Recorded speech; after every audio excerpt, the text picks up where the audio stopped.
Hi, this is Mike Yant, and this is the weekly teaching for August the 6th. It's Saturday. And let's see, this is teaching number 40. This is the 40th video teaching that I've done. And the last few weeks, I've been speaking to you about the books I've written. I have 6 of them available, and I spent a week talking about each book. I think one week I talked about 2 or 3. But last week I got you up to date. I had talked about, each week I talked about all the books. So you're up to date. And I had intended today to, start a new direction. However, I am close to completing a 7th book and will probably finish it in the next few days. Certainly by the end of next week I ought to have it done, although it's hard to be sure about these things. And so I thought, since I've been doing the books, I'll just go ahead and do this one, a little bit early. The book's not ready yet. I'll put an announcement on the blog when it is ready, and you'll know about it then. But I'll go ahead and tell you about it today. The title of the book is The Honor of Marriage. The Honor of Marriage. Now, this phrase has been in my head for several years. And whenever I think of it, it communicates a lot to me. And marriage really is an honor. I've been married 44 years, and I think that's right, 44, 45. I lose count. I was married in May of 1972. And it's 2016 now, so that would be 44. And it's been the greatest thing that ever happened to me. And each year it gets better, deeper, richer, and I want everyone to be able to feel the same way and enjoy the same things. Now, some people might think that I feel that way about marriage because of the person I'm married to, and I wouldn't blame them for thinking that, because I am married to a wonderful person. But she and I would both agree that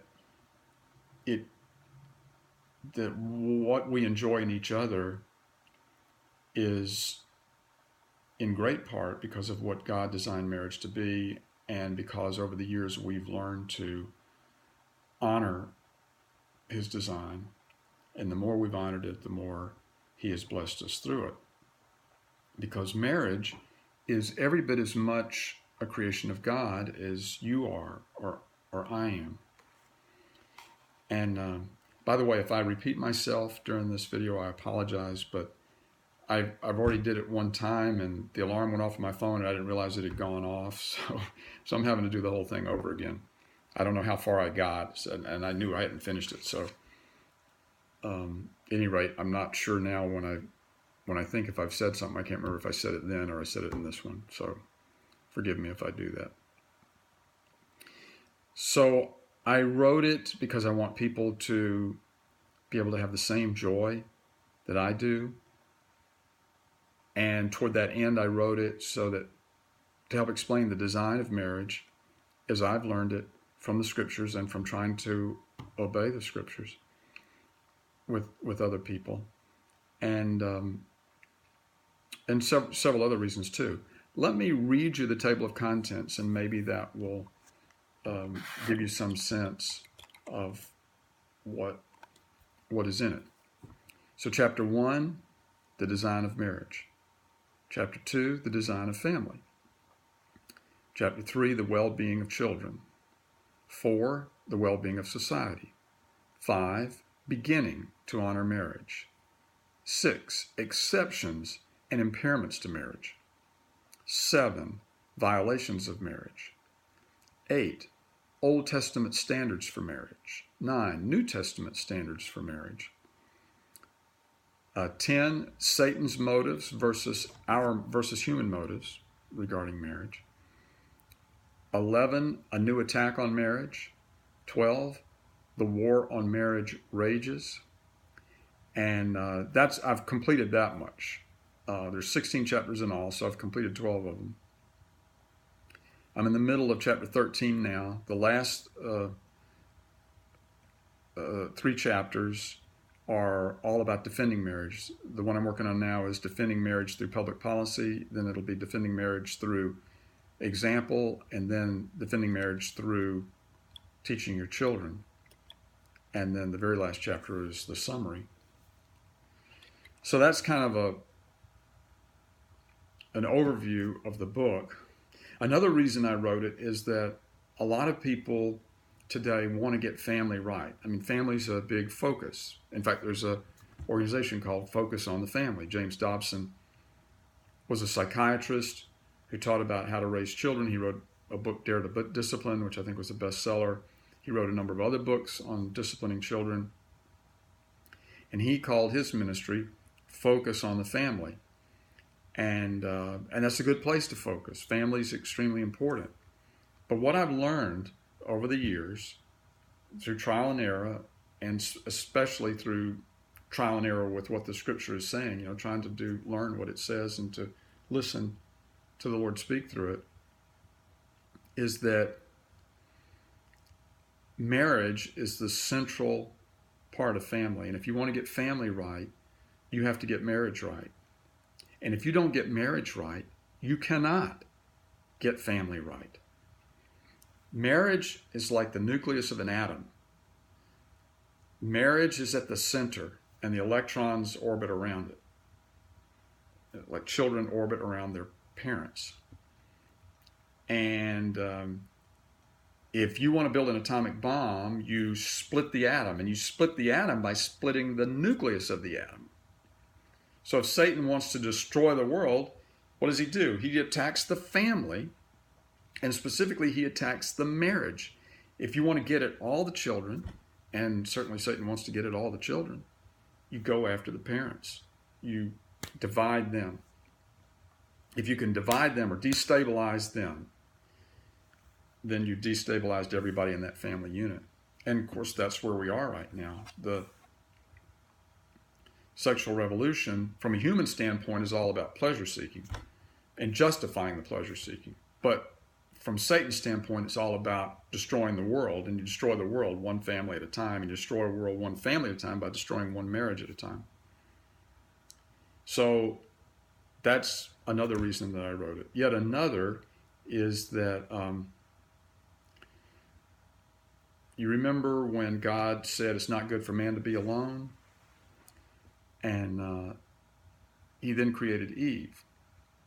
Well, most of us, me included, have just always assumed that what that meant was he didn't want Adam to be alone, so he created this thing called marriage and gave Adam Eve, and then that solved the aloneness problem, and then subsequently decided to have children. So that's the way you think of it if you think of marriage and family as two different things, or marriage and having children as two different things. But if you read it and really think about what you're reading and have an open mind toward God, an open heart toward God, you begin to see that Eve did not solve the problem of aloneness. When God gave Eve to Adam, the two of them were still alone.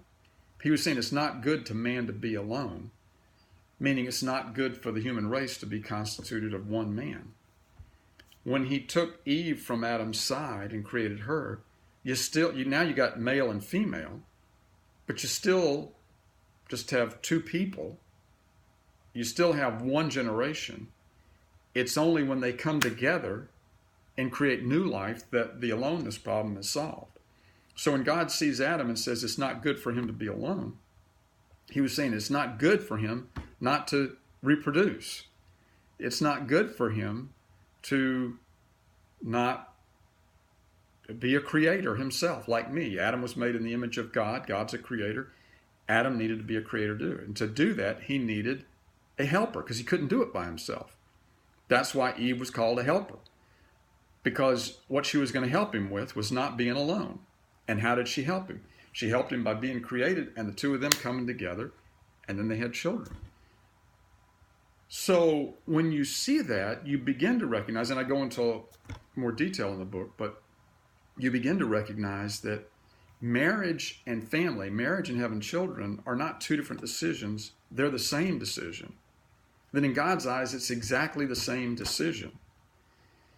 And confirming that, when Adam gave Eve her name, he did not call her his wife, he called her Eve. And Eve in Hebrew means mother of all the living. So he knew from the instant that he saw her. Remember, he had named all the animals. God would bring the animals, and he would name the animals after he looked at them. He named Eve after he looked at her. And when he looked at her, he said, mother of all the living. He recognized, he looked at her and he said, I know what this is about, God. I can see what this is about.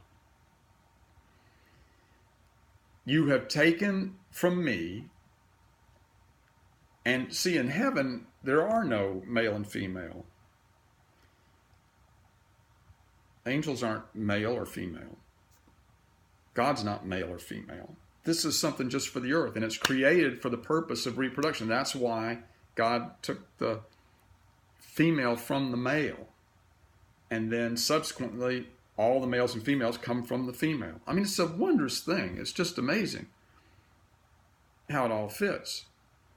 But when you begin to see that God's design is that man's aloneness was not solved by his having a wife, but by his having children, then you begin to understand why marriage is so central to the well-being of the family. And that you can't really understand family unless you understand marriage, and you can't really understand marriage unless you understand family. So that's why I called it the honor of marriage instead of calling it the honor of family. It really is a waste of time for people to try to just try to fix the family. You got to fix the marriage. And if you fix the marriage, the family will flow, the fixing of the family will flow from that. So that's kind of a taste of why I wrote it and what it's about. And I hope you'll read it. And I hope you'll be able to feel about marriage the way I feel about it. It is, I mean, aside from accepting Jesus as my Lord and Savior, it is by far the best thing that's ever happened to me. I would not be who I am without the marriage I have had for these 44 years. And those of you who know me will say, well, yeah, of course, we know your wife. We know why it's such a good marriage. That's true. That's absolutely true. But she would agree with me that it's not just what she and I have contributed, but what God made marriage to be, because it is as much his creation as you are his creation, or I am his creation, or my wife is his creation. Marriage is his creation. He knows how it works. And he tells us what will create the greatest benefit from it.